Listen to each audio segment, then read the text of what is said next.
One of the things that really stands out for me in a registration interview is when the person that I'm meeting with starts to talk about the importance of having high expectations and clear boundaries with their students, regardless of how old they are.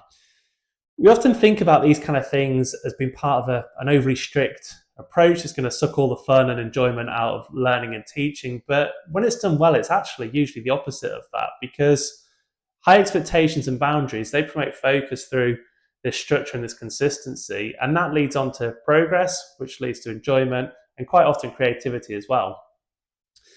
When we try and be that TA who all the students love because you let them do whatever they want, whenever they want, it can be great to start with because you feel as if you're building these strong relationships with students. But what happens is over time, that this lack of structure, it actually does more harm than good.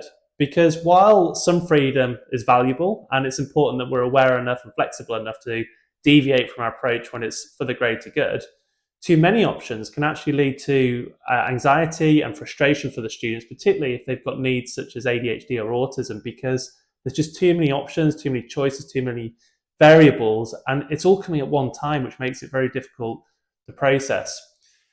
What we have to remember is that setting boundaries, having high expectations, it's not about control for control's sake. It's about creating a stable environment where students can feel secure and they can be at their best. When students are clear on what's acceptable, what's not, what they can do, what they can't do, it removes that doubt. It lowers any chance of feeling overwhelmed for them. And with that, it brings about a focus. This focus leads to progress, which leads to a boost in confidence.